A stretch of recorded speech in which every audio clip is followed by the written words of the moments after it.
My dad works in B2B marketing. He came by my school for career day and said he was a big ROAS man. Then he told everyone how much he loved calculating his return on ad spend. My friends still laugh at me to this day.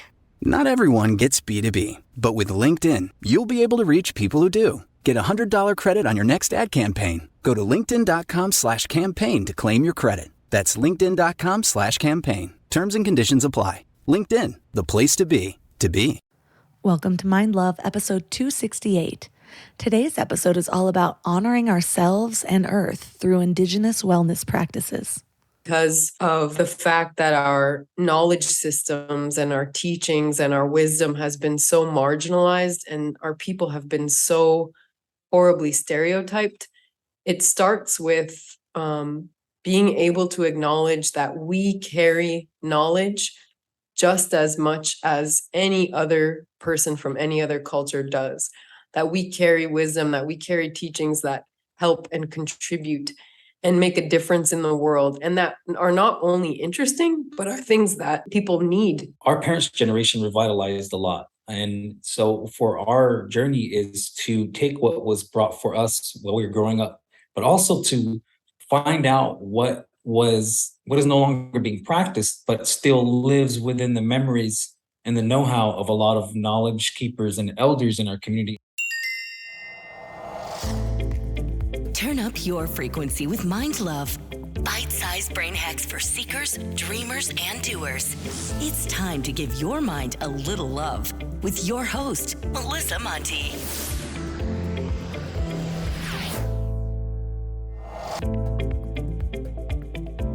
If this is your first time giving your mind a little love, don't forget to hit the subscribe button.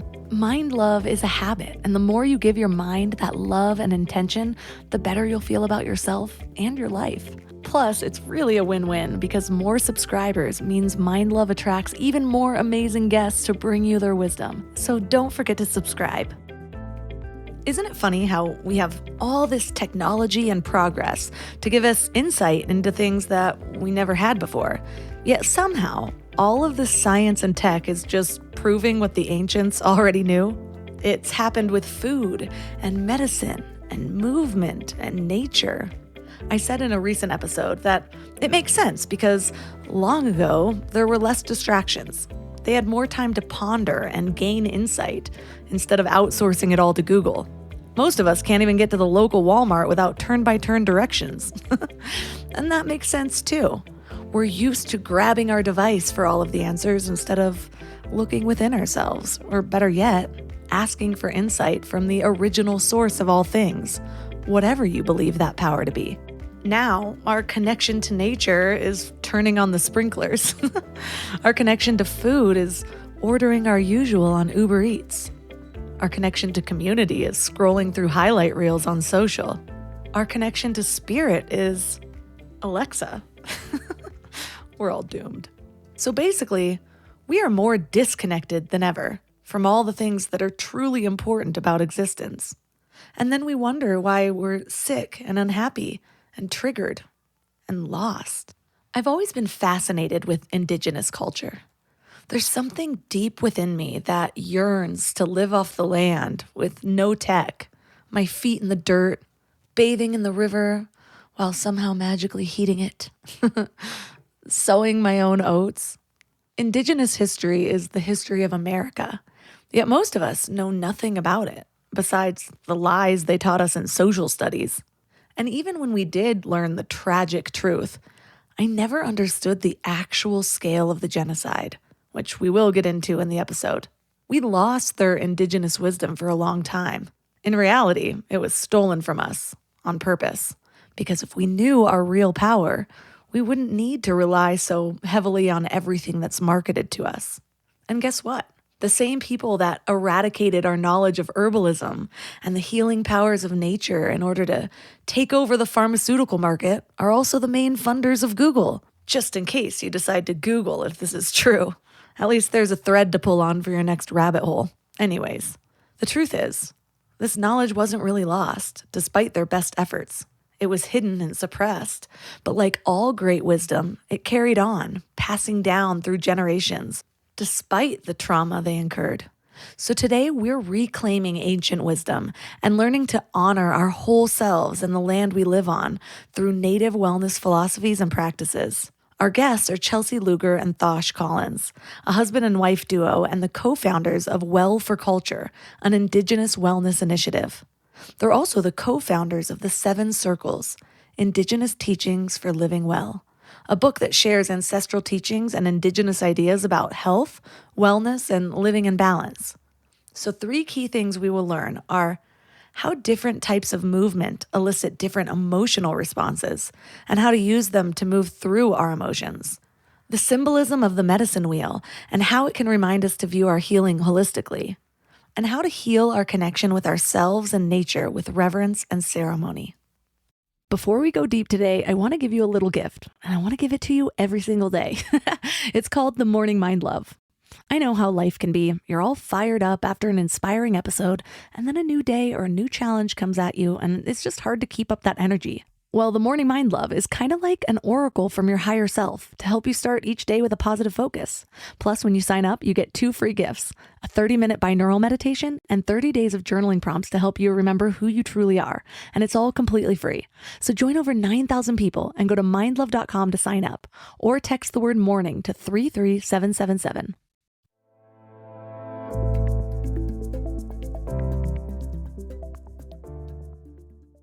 And now let's welcome Chelsea Luger and Thosh Collins to the show. Thank you. It's great to be here. So what inspired you both to go back to your roots and share some of your Indigenous wisdom?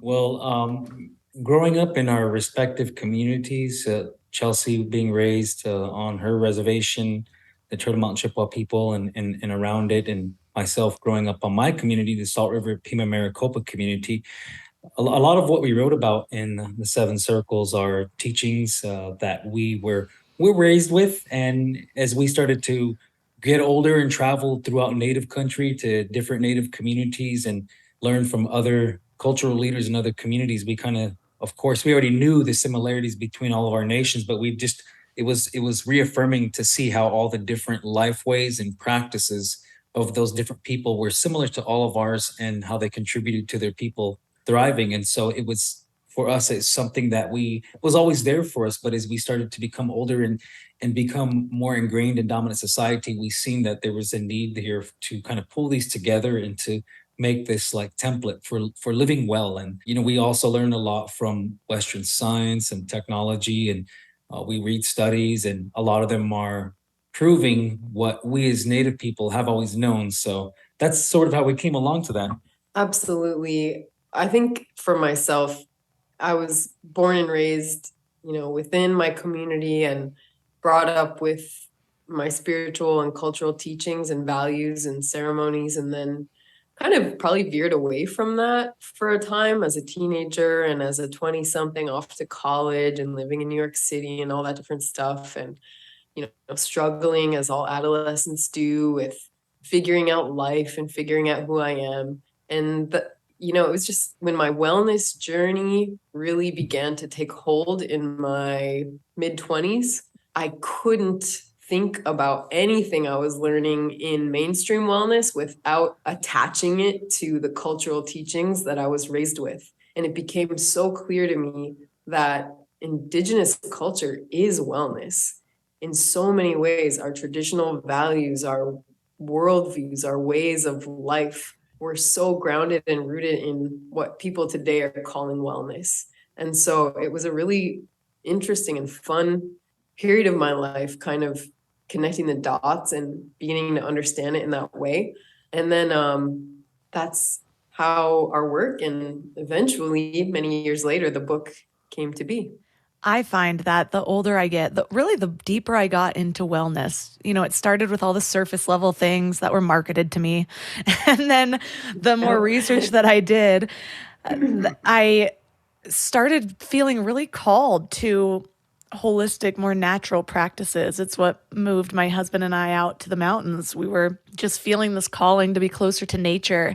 But you bring up a really good point in the beginning of your book that It's fascinating, but also a missed opportunity that most Americans do know tidbits of health-oriented practices from other cultures, whether it's Hygge from Denmark, Feng Shui from China, yoga from India, but they don't actually know anything about the ancient wellness teachings directly from the land that they stand on. And the point that you bring up around that is that the ignorance isn't an accident. Tell us more about that.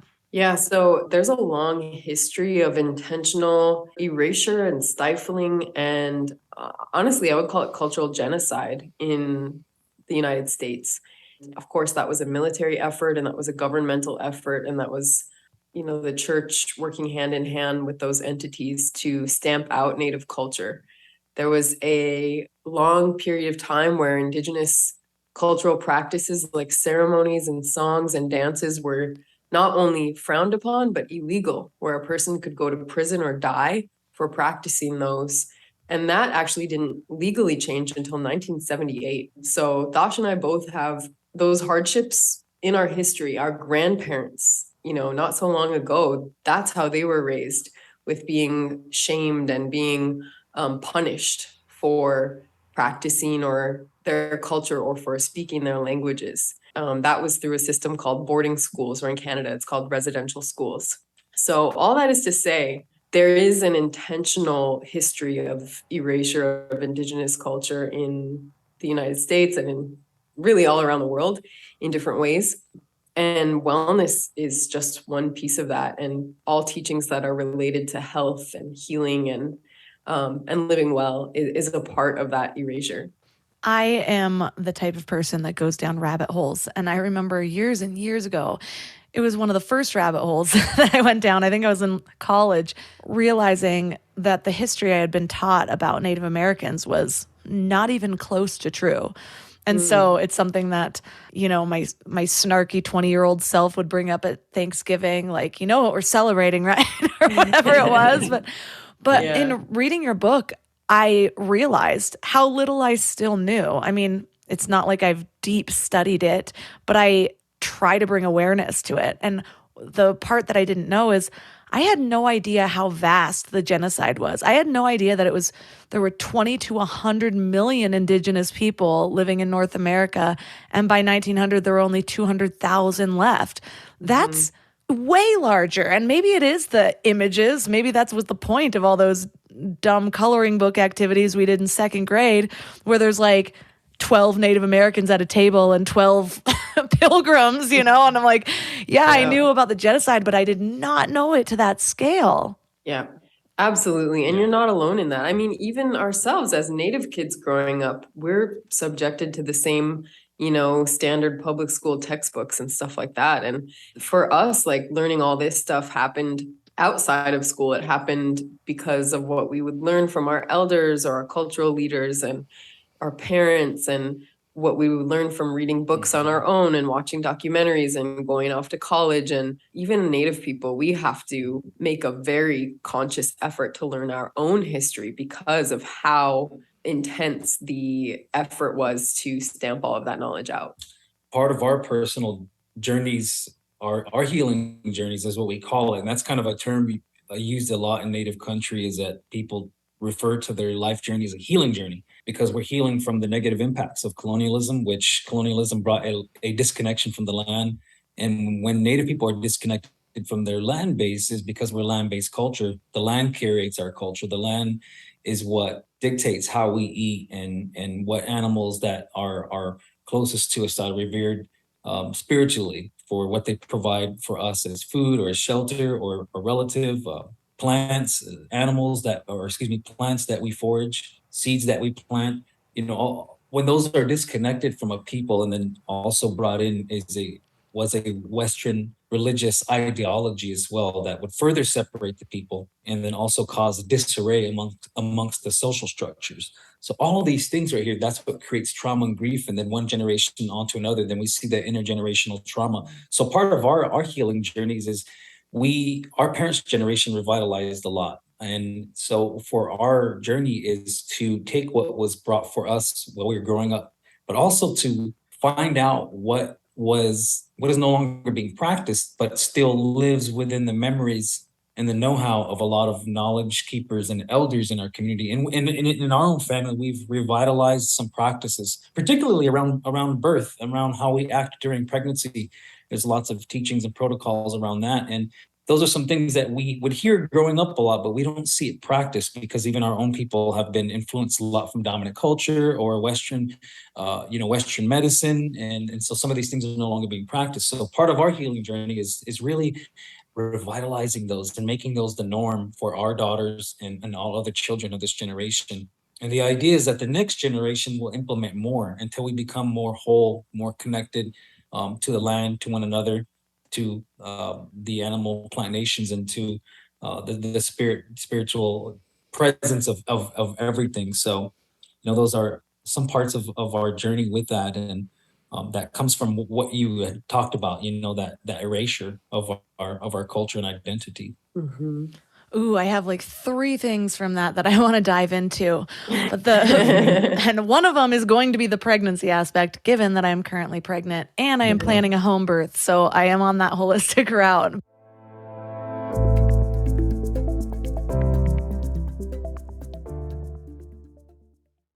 You know what's interesting about mindfulness? It's not just about being present in the moment. It's about being thoughtful about the future. We meditate, we exercise, we work on ourselves, all to create a better tomorrow, right? But there's one piece of the future planning puzzle that nobody likes to talk about. I get it. Life insurance feels heavy. But here's the thing. Just like meditation is an act of self-care, getting life insurance is an act of family care. It's about making sure your love continues to support your family, even when you're not there to do it yourself. That's why I want to tell you about SelectQuote. They're one of America's leading insurance brokers with nearly 40 years of experience helping over 2 million customers. Their licensed insurance agents work for you to tailor a life insurance policy for your individual needs in as little as 15 minutes. And here's what's cool. They actually reward you for taking care of yourself. If you're in good health, they work with carriers that could get you same-day coverage for up to $5 million, no medical exam required. And it's way more affordable than you might think. You could even get coverage for up to $1 million for as little as $20 per month. We just did this all recently after putting it off for years, and I can't tell you the peace of mind just from getting it done. So get the right life insurance for you for less at selectquote.com/mindlove. Go to selectquote.com/mindlove today to get started. That's selectquote.com/mindlove.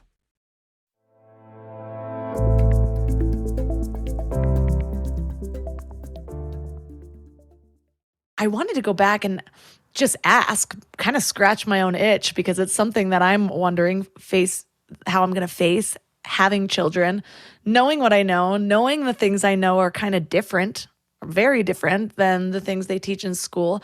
How did your families or your cultures handle that? Did you know when you were in school being taught certain things, did you know them at that time to be untrue, or did you have to find out later and sort of unravel those untruths?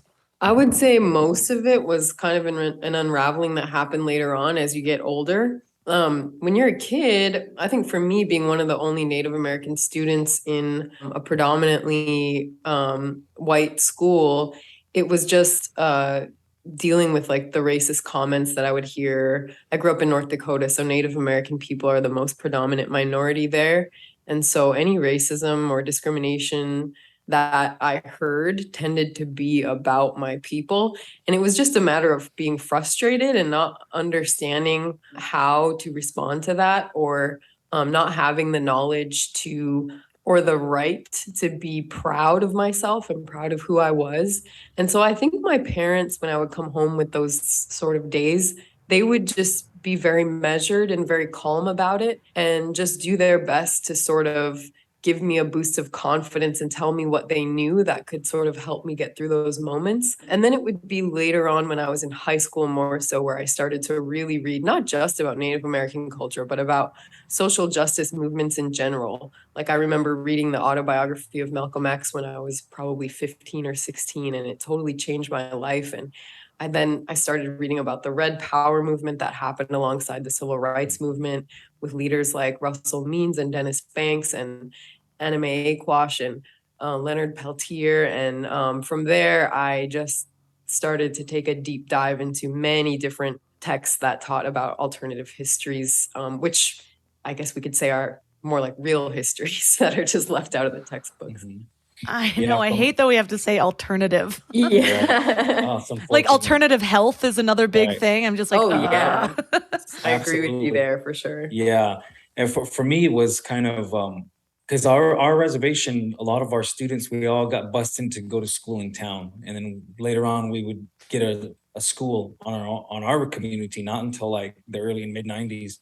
But when I first started going to elementary school in the late 80s, we were bused into town. And there was always confusion for me because growing up in my community, going to community gatherings and being raised in the way that we are as Native people, we go into school and then they start talking about Thanksgivings and there's pilgrims and Indians talk and you know for me I guess it was always sort of confusing and even as a child like I didn't know what to make of it because I'd come back to the community and then you'd be at a gathering and I remember even just being a child and hearing cultural leaders and elders talk about the colonization of our land and talk about you know how the celebration of Columbus Day is wrong. So there would be, but there confusion. But you know, as you're a child and you're in these classes, you just go along with it because you're the minority. Mhm. You know, you're the minority. So these things, you know, I have vivid memories of this. I don't remember a lot of elementary, but I remember sitting there and having to make my headdress and wear it. And I thought, well, I'm going to choose to be the Indian because that's what I am. Yeah.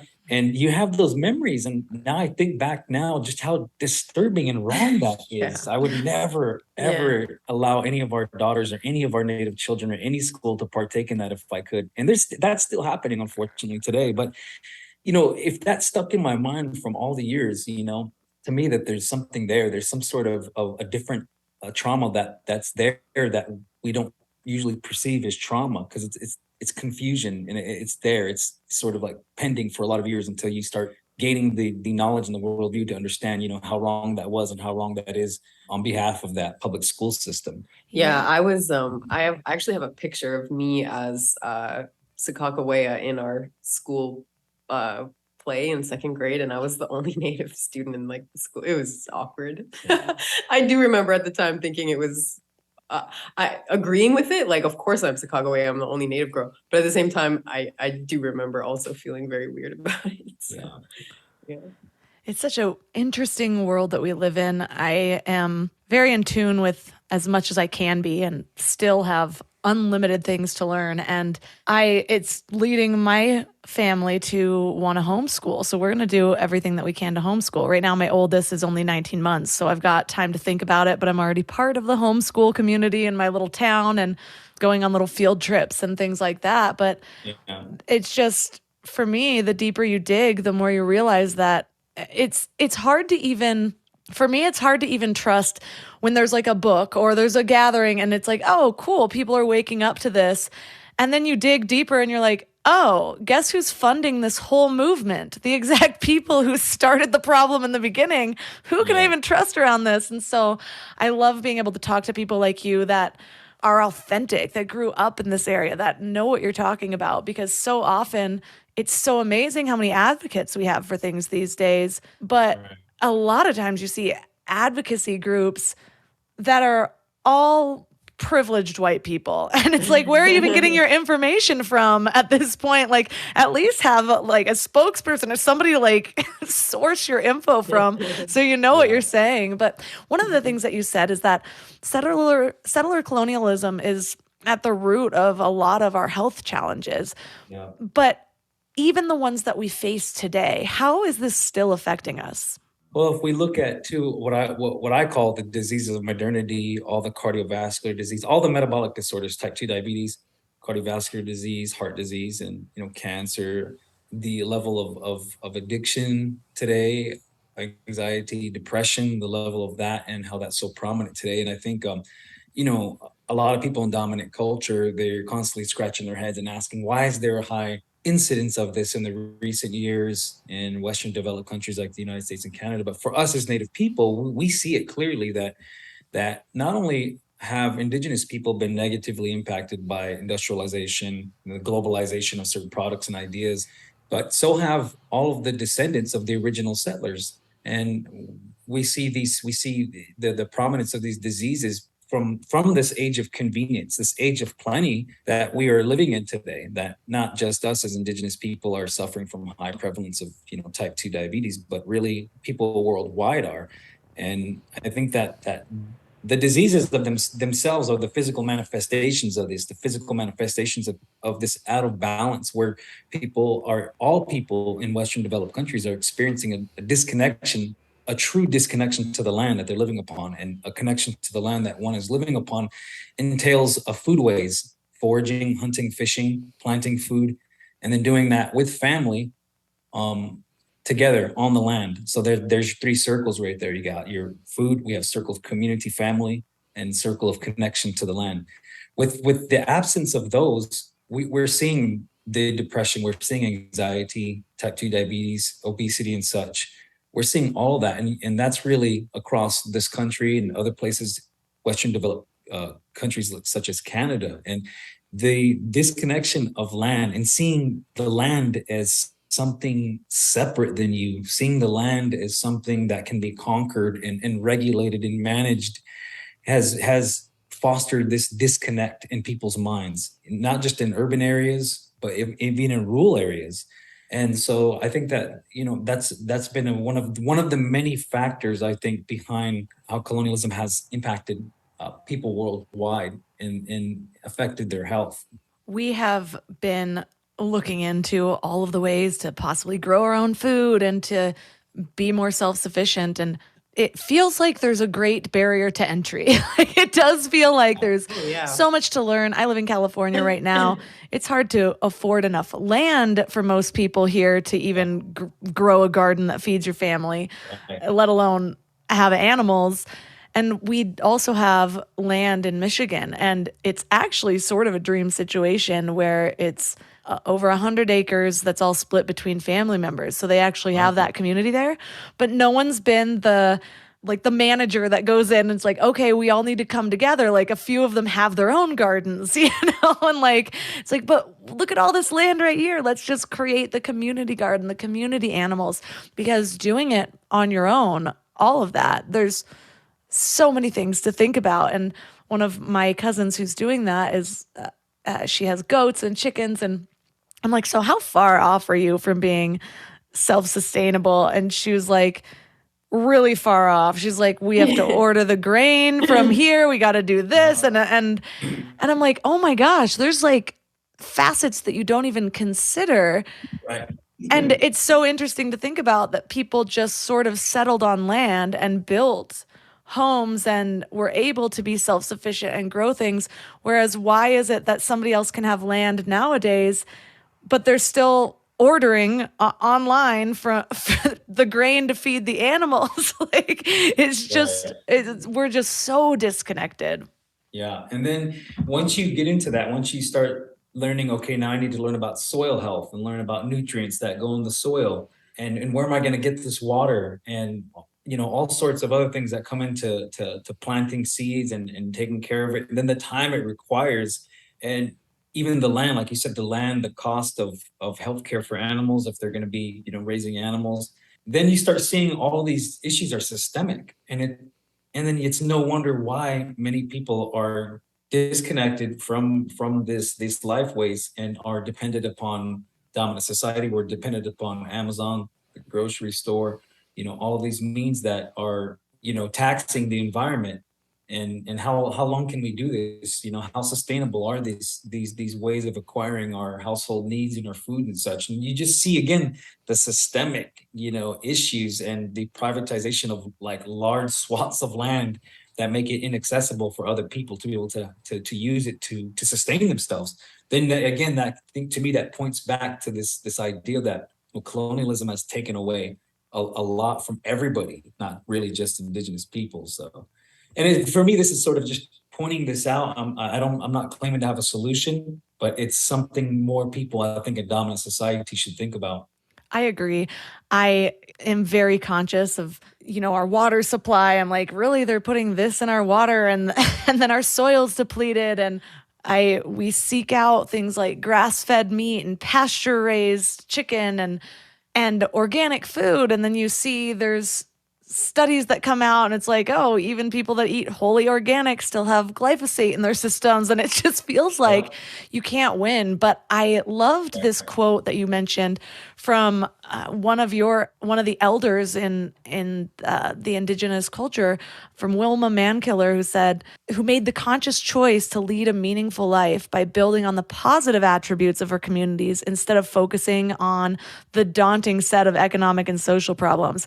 And I had to highlight that because it's so easy to be overwhelmed by all the things that are wrong around us, because it's still a problem today, clearly. And all we can really do is focus on the things that we can do and build on the positive attributes and really focus on, well, what do we have here? What have we been able to pass down? And the fact that you guys have been able to explore other tribes and cultures and see that, wow, a lot of your teachings, despite all of the efforts to abolish them, they're still alive today and beginning to thrive even more because of, as you said, the work that the generation before you did. And so I want to kind of get into some of those positive attributes because there's so many things.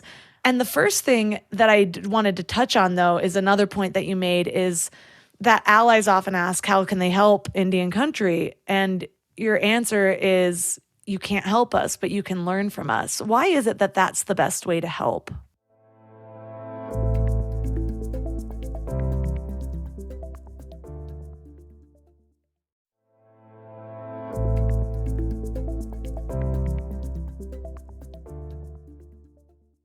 Allies often ask, how can they help Indian country? And your answer is, you can't help us, but you can learn from us. Why is it that that's the best way to help?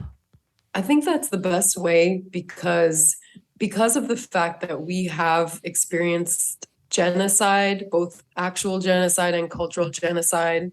Our populations are significantly less. I think we make up about 2% of America. There's a lot of people that don't know any Native people or know anything about any Native culture. Because of that, and because of the fact that our knowledge systems and our teachings and our wisdom has been so marginalized and our people have been so horribly stereotyped, it starts with being able to acknowledge that we carry knowledge just as much as any other person from any other culture does, that we carry wisdom, that we carry teachings that help and contribute and make a difference in the world, and that are not only interesting, but are things that people need in order to live a good life. You know, every group of people has systems of knowledge and ways of knowing that are important and that contribute to the well-being of the world, Indigenous people included. And so I think for a lot of people, if you only look at us as this marginalized group that's pitiful and that needs help, then that's not showing respect to our full humanity or to our full offering and the gifts that we have and the wisdom that we carry. So as soon as that clicks for people, whoa, I actually have a lot to learn from Native people and Native culture, then we can begin to have a conversation, because then we're respecting each other, human to human. Well, I love that because it's so true. And we don't even realize how often we've been sort of conditioned to look down upon people that are different than us sometimes. And I think a lot of the times we don't really even know that we're doing it unless somebody highlights that or says, make sure you're looking at me in this way. Like, I hold wisdom. And for some reason, I have another voice in my head that's like, probably more than the rest of you guys, because you've all lost it. But the main message in your book is around these interconnected 7 circles of food, movement, sleep, ceremony, sacred space, land, and community. But you start out talking about the symbolism of the medicine wheel. Tell us about that. So we always like to acknowledge that we arrived at this, we created the 7 circles as 2 individuals who came together and doing wellness work in the last 10 years. But so the 7 circles itself is not an ancient model, but the ancestral part of it is the idea of viewing things in a cyclical and interconnected way. That is a part of many different indigenous nations' ways of knowing and teaching that are ancient. And one representation comes from the Northern Plains area, and it's called a medicine wheel. And that is an ancient symbol.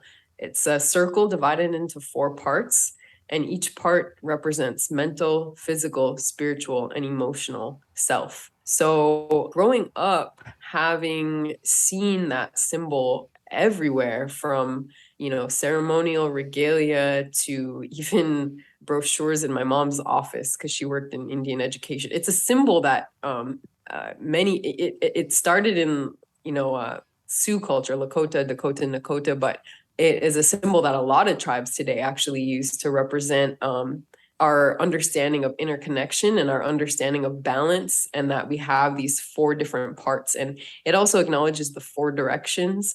And then each color of the medicine wheel, red, black, yellow, and white, represents different animal nations or plant nations or different life-giving elements that come from the different directions.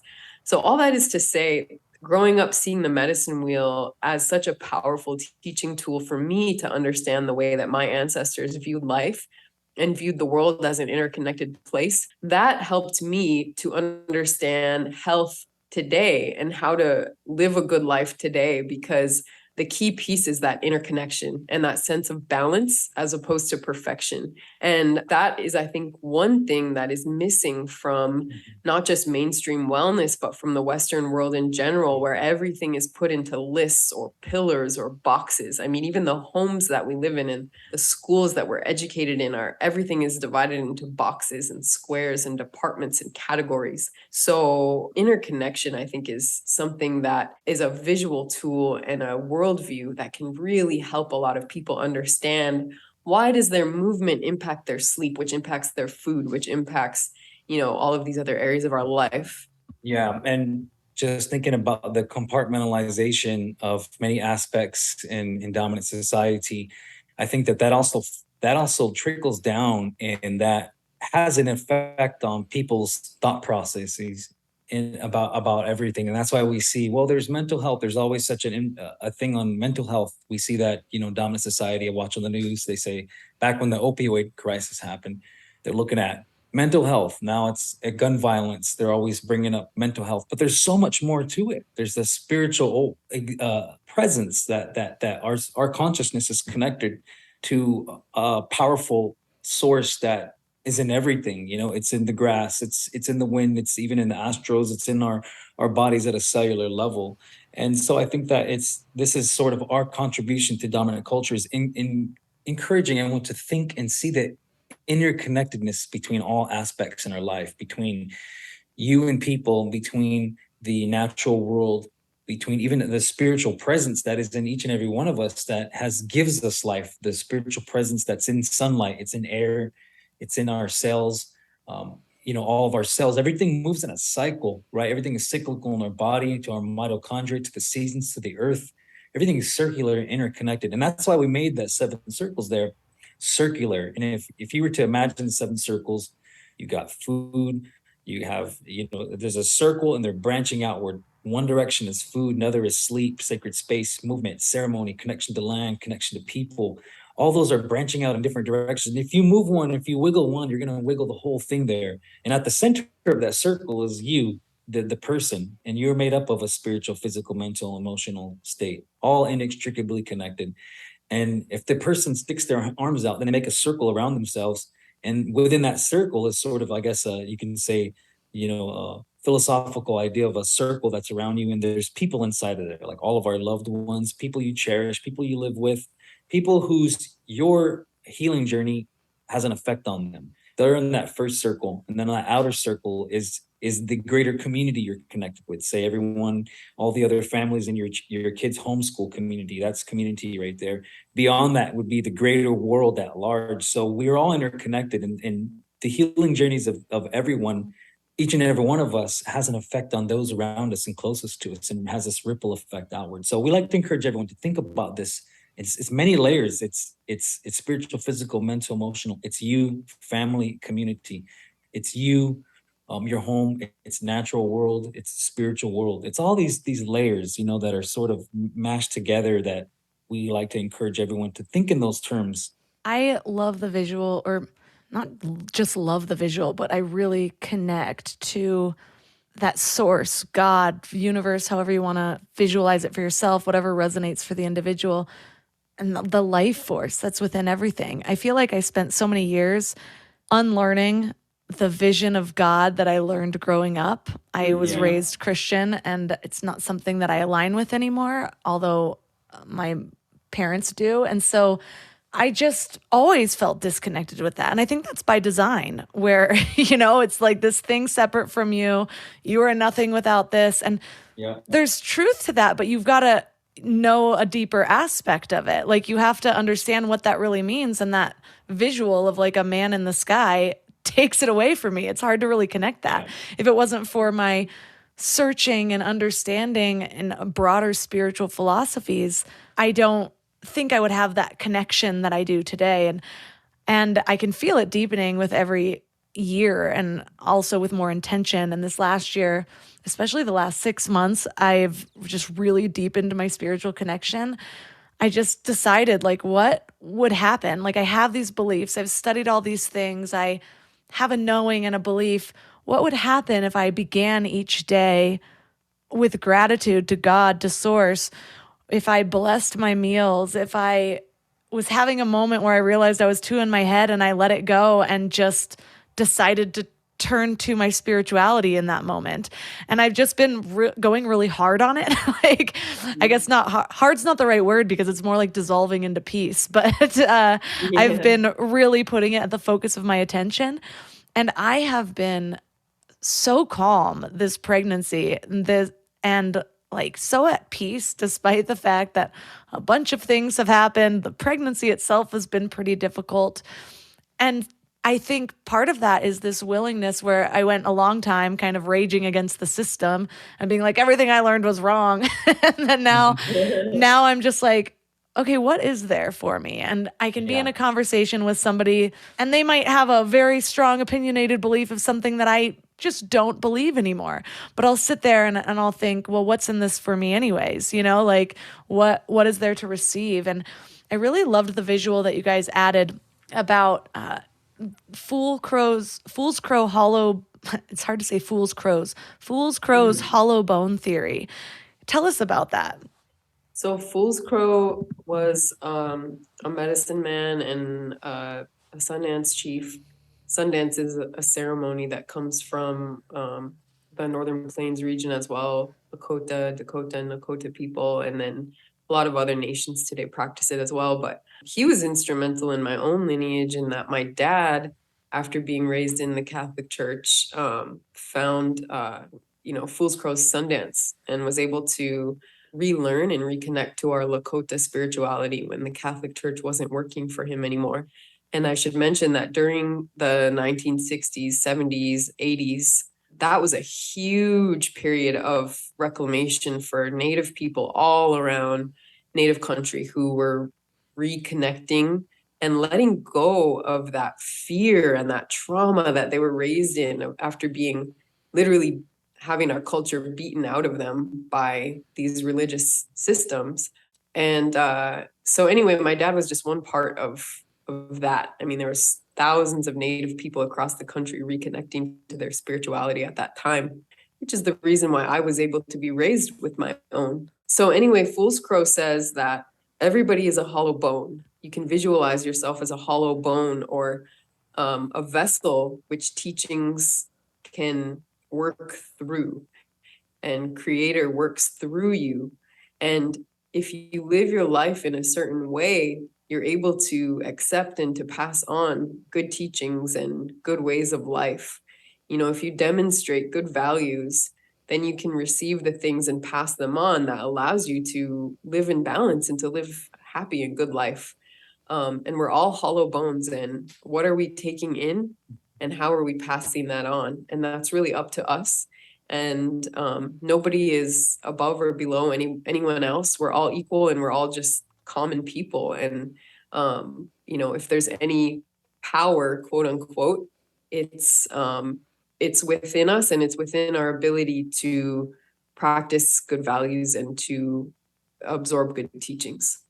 Yeah, I just really like that because one of my focuses this year also has been just shifting in the way I see my growth. And so when I first started, it was all about, leveling up my character, seeing how many skills I could pack in, just being as awesome as possible, probably to be better than other people.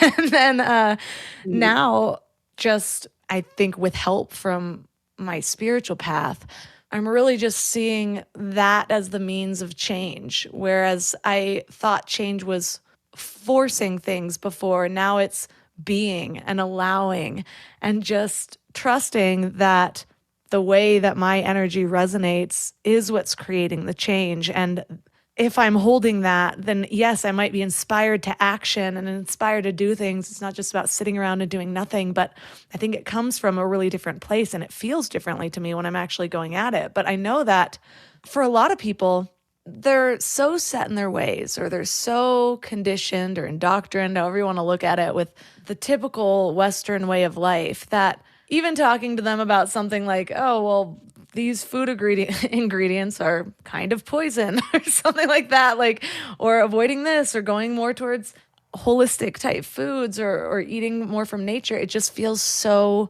daunting. Like there's too much in front of them. And so then they make no changes. But I found Standing Bear's law of self-mastery helpful for this. Can you tell us about that?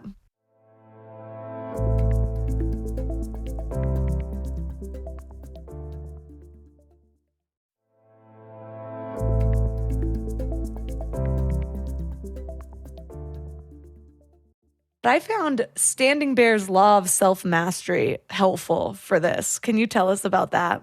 Yes. So Luther Standing Bear was another cultural leader who was alive also in the late 1800s and early 1900s, around that transformational time. He states that there's no glory in having power over other people, but there's great honor in having control over ourselves.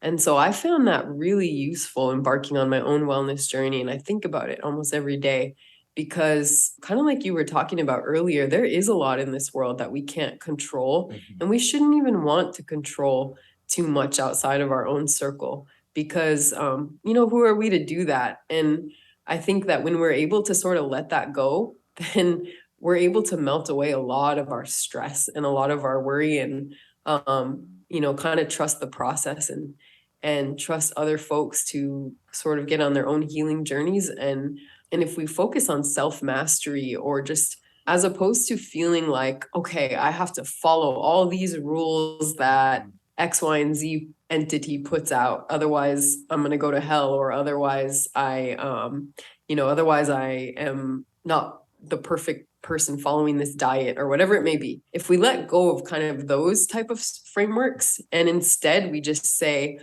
we talk to our spouse, or we talk to our kids, and we say, what are our values? How do we want to be? What kind of an elder do I want to be? What kind of a life do I want to live? And what are my rules for how I need to lead my life on a day-to-day basis in order to kind of get there? And you set your own standards and your own values and guidelines, then suddenly it's not such a chore anymore to approach health and wellness. Then it is a really exciting and authentic journey that comes from within. So I believe that's what the law of self-mastery really entails. Yeah, I found it so helpful because it does seem like we're tackling so many different things. It's like, oh, this is the specific thing for my mind, this is a specific thing for my body. But the more you learn, or the more I've learned, as we talked about earlier, everything is connected. And so the act of gardening isn't just learning to garden so you can have carrots and it's just this one small aspect of your life. It's also, as Thosh said earlier, where you've got the community where you might be having a garden with family members, or you're connecting to the land. You're also mastering self. You're creating patience. I learned a long time ago that your body will digest food differently the deeper you are in the process of preparing that food. And so whether it's just buying it from a grocery store, cooking it is still at an extra level where you're cooking your own food versus Uber Eats. And Yep, but then absolutely. going even further back and growing your own food and being a part of that process as well. And so this interconnectedness is not just good for your gut or whatever you think that you're healing by eating better food. It's good for your mind, it's good for your spirit, it's good for your soul and your connection with family. And another teaching that I found really interesting with Indigenous culture is around moving with and through our emotions. And I talk about that a lot. It's something that I think the wellness community is becoming more in tune with. But what set it apart with what you guys were teaching is that different types of movement actually elicit different emotional responses. Can you go deeper on that? Absolutely, because I think we're so conditioned in mainstream wellness to think of like yoga is a peaceful exercise, or boxing is an aggressive exercise, or we think about things like yoga as the only form of spiritual exercise, and everything else is just straight, gym bro kind of stuff, or just mechanical and exactly athletics. But in reality, every type of movement is can be a spiritual practice. Every type of movement really does elicit different emotional responses, and that's going to be different for every individual.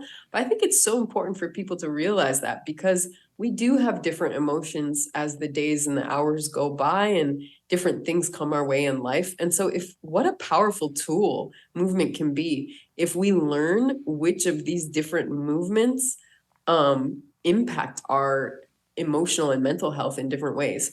So for example, for me, when I hit the heavy bag and box, or if I use like a weighted medicine ball in the gym and I do work with that, that's a huge stress relief. It's a relief of anger. It's a release of stress. And so it's not that you're telling yourself you shouldn't have those emotions, but it's cultivating tools that allow you to process or release those emotions in healthy ways. And so I think we can all use different modalities of movement and practice different modalities of movement, not just for their physical benefits, but because they have diverse benefits to our mental health. And like what Chelsea said earlier about, any movement practice can be a spiritual practice. And that all happens in the mind, I think, regardless of whatever modality one settles upon. But the practice coming into the mind is that the body is a gift. Whatever you're giving thanks for, what health that you have, not thinking about what health you don't have, but not thinking about the body for the looks, but what my body does. I'm grateful today for my legs because they carry me everywhere. I'm moving my body with the purpose of giving thanks for it. And your mind is clear, you're breathing, you're focused, you're going inside the body, and you're feeling the body. You're feeling as the legs become stronger, you're feeling as your whatever energy systems you're training might increase, such as your power output, your speed, your agility, strength. And that's going inside and giving thanks for what the body is capable of and what the body is able to do based on that movement. So and essentially, I always like to say sometimes too, that when you attach a greater cause for training physical movement, say for instance, it's to be well for my family. So I can be strong to carry my kids around. So I can be strong to get into the garden, have no problem picking things up from the ground. I have no problem hiking far into the mountains for a hunt or foraging. I have no problem doing that because I train and I train to do this thing. So all of my training regimen and whatever I do, whether I'm doing strength training, whether I'm jogging, sprinting, or playing some kind of sport, or doing yoga, I'm doing dance, they're all increasing my cardiovascular output, my overall strength, and my movement patterns. So I can do these things. So my entire regimen is allow me to live life to the fullest and to give thanks for the body as I'm doing it, to give thanks for what health that I have. So if there's like a greater purpose in that purpose for movement, which is for your health and wellness, to be there for family, community, to be able to participate, wholeheartedly and be there and be present and be well for that, then it becomes a spiritual practice, regardless of whatever modality is being utilized to achieve that. And I think that that's something too that we like to encourage everyone to think about. I had a pretty severe eating disorder for a little over a decade, and I had to do so much work around not viewing my body as, or exercise especially, because I mean, if you have something like an eating disorder, chances are you're also over exercising and all of the other things, just beating my body into submission, really. And I did a lot of work for years focusing on just those thoughts of like thanking my body. And it was so healing. But I unlocked a whole nother aspect when I had a child. Like that's when I was like, oh, this is what my body was made for. And I've been able to carry that through even when I'm not pregnant, of like, yeah, hiking up a mountain and just being like, I'm so thankful that my body is carrying me through these woods right now, that I'm able to do this, that I can feel, like I think I view my existence as something that my soul came here for on purpose. And so as hard as this life can feel sometimes, it's like, well, why did my soul want to come? There must be something good. Like maybe this is my only chance to really feel into my body, like to really taste food, to really feel the embrace of a hug, or to like feel my feet in dirt beneath me, things like that. And we skip over it so often. We don't even understand what it means to be connected. I remember one moment I was like, it was last pregnancy. I was having a really hard time. And I just like, all I had in my mind were complaints. I wasn't feeling good. And I had this moment of just like washing dishes and being like, how can I see this from a higher perspective? And it was like a spiritual moment of like feeling the warm water and the soap running off my hands. And I'm like, what if I had just spent 20 years in jail or locked up in prison overseas, and I got out and I was able to wash the dishes, not I have to wash the dishes. Yeah. Wouldn't this feel so much differently? And so I'm able to tap into that now. But it took like a moment. I don't know what it was. Maybe it's that I asked and then I received. Yeah. But so many people don't even know what it feels like to feel connected to the land around them. And that's something that I'm deepening as well, living in nature. I feel like it's still cracking open, but there's still so much work to do. When was the first time you really remember feeling connected to land or to nature, or feeling that kind of unlocked in a way that's not typically taught by society? I kind of write about this too in my personal stories in the book, with that section in the chapter, Connection to Land. And I think if I had to really think about a time that I kind of had dawned on me about how important the land, or how much reverence that we have for the land, or why we as a community always did things outside and on the land. I think that if I had to remember that too, it was probably like 12 or 13. I was younger when one of our ceremonies takes place near the convergence of two rivers. And there was a medicine person that chose that area because they said that the convergence of those two rivers were very powerful. It's very sacred, very, very special place. And they didn't say much more about it. But as I got older, I realized that the convergence of those two rivers, because our people are the Anakamere, they're Salt River people, and the river was our lifeline.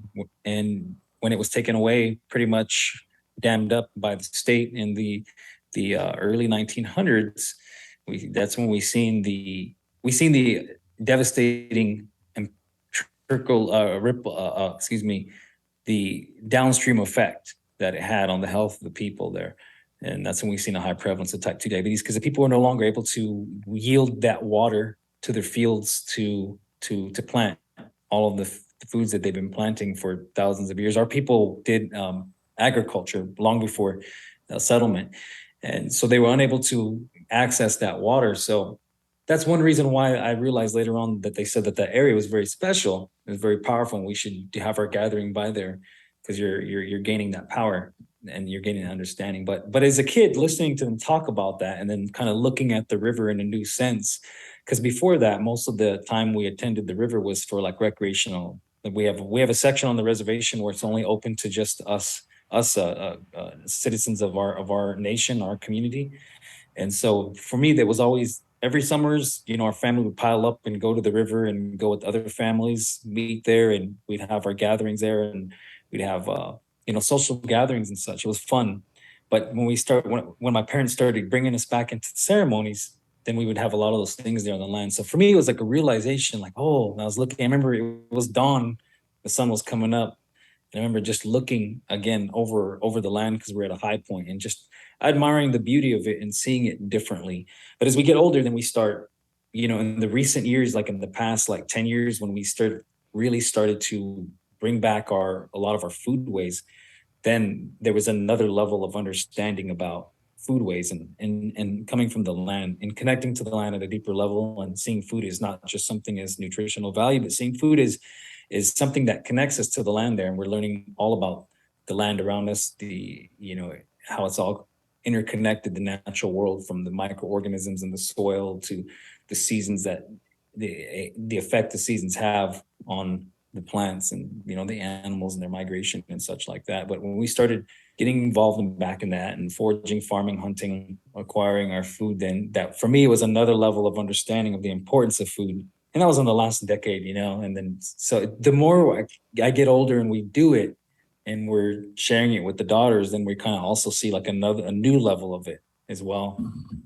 Yeah, for me, it was just times of prayer growing up. And I read about this in the book a little bit too, but I was raised in both, like some exposure to Catholicism and then also with my Lakota culture, and such a marked difference because every time we prayed in the Catholic side, it was in, under a roof. It was within the church, within the walls, and a different kind of energy. And then when we prayed for Lakota ceremonies, it was always outside with incorporating plant medicines and talking about all of the life-giving elements that come from all the different directions, and our gratitude for the plant nations and the animal nations and the rain and the sun and everything. So just learning to pray that way set me up with my mind, had a clear understanding of that we're connected to this world, we're a part of it, we're not separate from it, and we need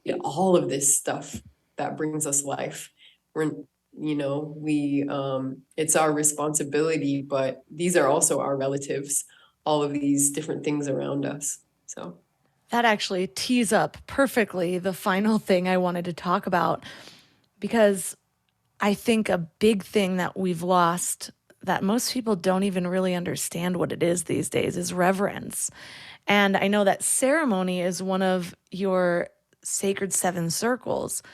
And it's interesting to me because a while back, on one of my exclusive episodes, 94, I interviewed this woman named Asha Frost, an Indigenous woman, and she mentioned reverence. And ever since, it kind of stuck with me. And it's one of the ways I've been deepening my spiritual connection. I go on a lot of walks. I live in nature, so it's all with the trees and the mountains, and it's beautiful.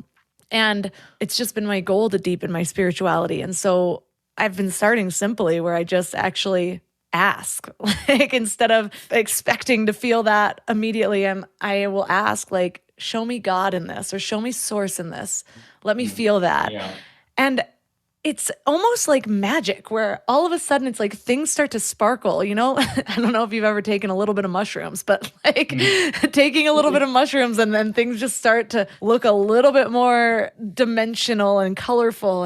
And I realized that just in that intention, just in that request, I can sort of unlock that for myself. So it's something I've been playing with. But a lot of us haven't grown up with ceremony passed down, or a way to show reverence, or to even connect with the meaning of that word. And so I really love leaving listeners with something to focus on for the week. And I feel like this might be a good one.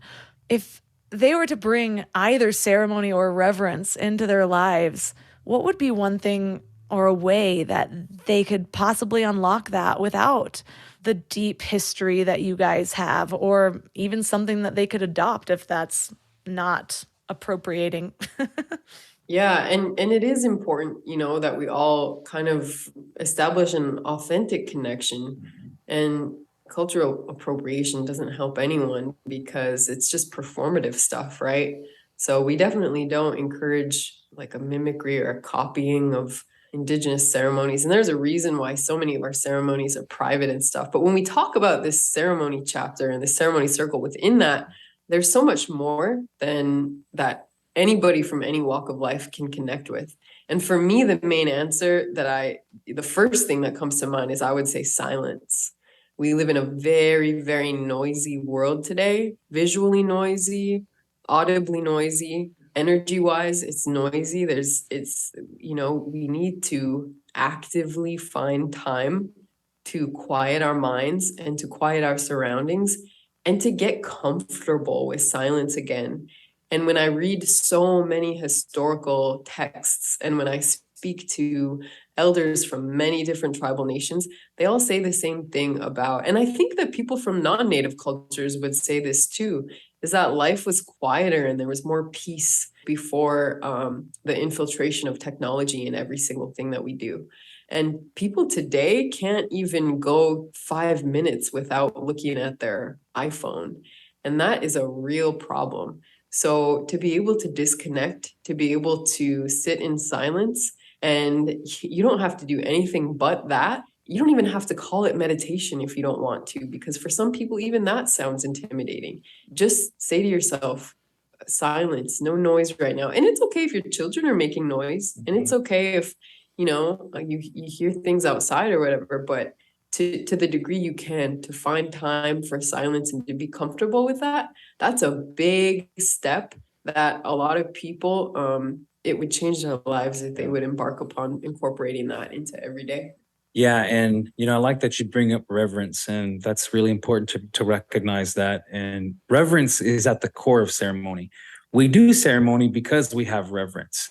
Ceremony is the action of acknowledging the spiritual reverence for things in our world, whether it be family, kinship, whether it be seasons, whether it be the great spiritual source of energy that's in all things, or acknowledging the food that you are about to eat. Even if you didn't prepare that food yourself, that food somehow still came to you in some way, and hands still had a part in it getting to you. So having reverence is the core, and ceremony is the gesture that's associated with showing that reverence there. And so I think that it's important for everyone to understand too that there's many different types of ceremony, right? There's ceremony we do by yourself, such as what Chelsea talked about. That's essentially what solo ceremony is, doing that by yourself. There's ceremony we do just with family, just with those that are within your sacred circle. Then there's family we do with community, large, for a certain purpose, when there's several minds and hearts that are there for the same cause, the same purpose, whatever that may be. There's different types of ceremony, and I already listed the different types of things we honor with ceremony: the giving of birth, the passing of death, the puberty, the coming of age of children to adults, the uniting of two people to honor the seasonal changes, the celestial events. And we encourage everyone to yes, you can revitalize and you can make that, even if you weren't raised with that.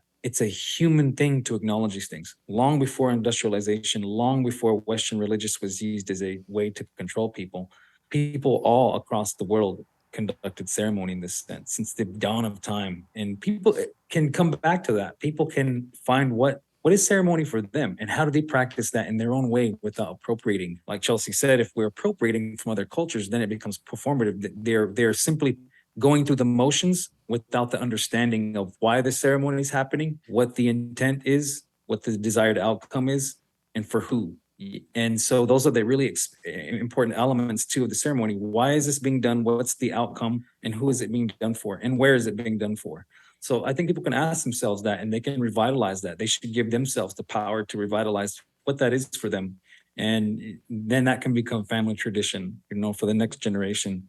But I think people can start simply by going outside and, like Chelsea said, abstaining from using technology and taking some time to acknowledge, look at the sights, the sounds, use your six senses. What do you see outside? What do you hear outside? What do you feel beneath your feet? What textures do you feel? What can you taste around it? Can you taste the air?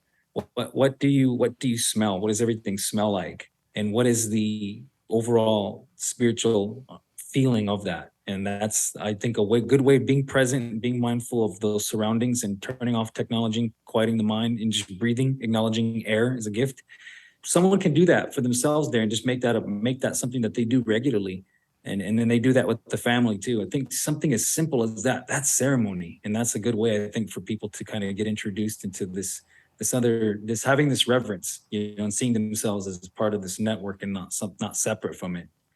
Yeah. And then finally, I would just say, like, in the book, we write a lot about elevating from routine to ritual. So there are so many routines that we have in our life that actually, if we just incorporate a little bit of extra attention, those can then become rituals, which is again a form of ceremony that I think is, within everybody's cultural background. And those can be very healing for us as well. So, like, a bedtime routine, but turn it into a ritual by sort of adding something that feels a little bit more special for you or your family.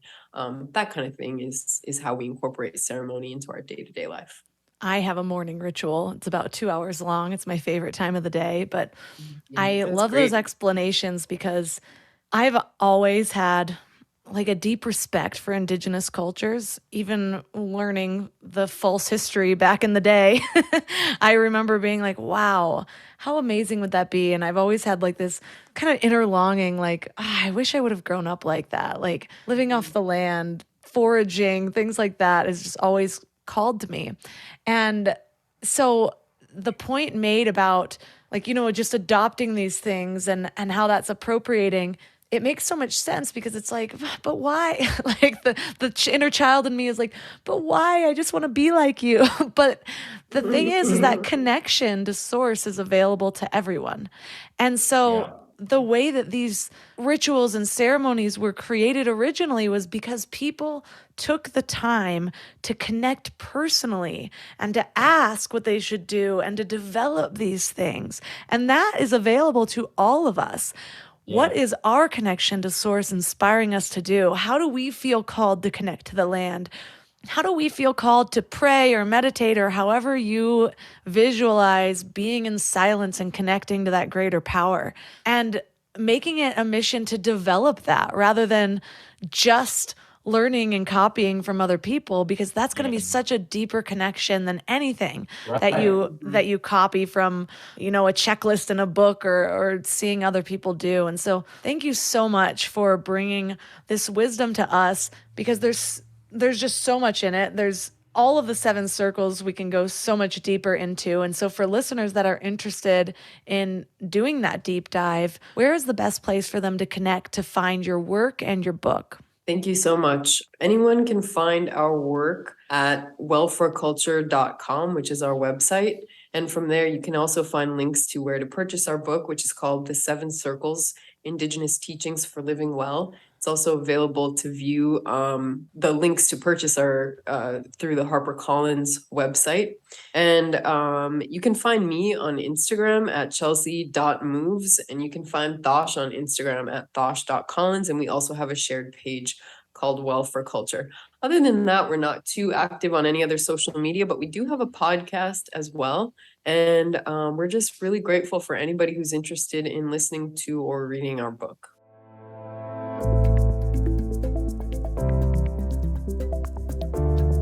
All the links for this episode will be at mindlove.com/268. Your challenge for this week is to play with reverence. I know those 2 words don't go together very often because reverence seems so serious and play is so playful. But I think they can both happen at once, and it might be the best way to do it in general because it's combining 2 energies that bring forth the spirit, in my beliefs. Play is that high vibrational energy where you feel lit up and alive while not taking yourself too seriously. Whereas reverence has a solemnness to it, but it doesn't necessarily need to be so serious. I think that the earth wants us to play. To roll in the grass and hear children laughing is one of the ways to show reverence. And so instead of seeing reverence as this seriousness, see it as an honor, as choosing to honor what the earth is giving you, what your life is giving you, what spirit is giving you, what God is giving you, if that's how you connect to that higher power. For a long time, I couldn't even say God. I would feel resistance, but I've been practicing leaning into it. So you might hear me use God more often, but source, spirit, the universe, whatever calls to you, all of those names or labels were part of my evolution. and I continue to evolve. So right now I'm working with God, but use whatever works for you. So ask for guidance on how you can show that reverence. Maybe it's blessing your food. Maybe it's saying a prayer. Maybe it's just saying thank you to the earth. What does it mean to you? Play with that this week and let me know how it goes. For bonus karma points, take a photo of this reverence and mention this episode. Share it with people, because I think that reverence is what we really need to heal the planet, rather than all of the government plans and interferences that are often more in the best interest of those serving us the commandments than they are for us. So let me know what you come up with. Reach out to me on Instagram at MindLoveMelissa, or tag me and Mindlove Podcasts in your posts. If you'd like to support Mind Love, you can leave a 5-star review on Apple Podcasts or Spotify. I love reading those. If you've already left one, thank you so much. If you've left one on one platform and you want to be my best friend or written into my will or something like that, copy and paste it into the other platform. It is really helpful to the growth of the show. You can also join Mind Love Premium at mindlove.com/premium. I'm making changes that will be starting on January 1st, so get in now, mindlove.com/premium. You get a whole backlog of over 50 exclusive episodes that are only for premium members. You also get meditations and other bonuses. And you can find all my sponsors at mindlove.com/sponsors. And that's all for today. So thanks for giving your mind a little love today, and I'll see you next time. Thanks for tuning into Your Higher Frequency with Mind Love.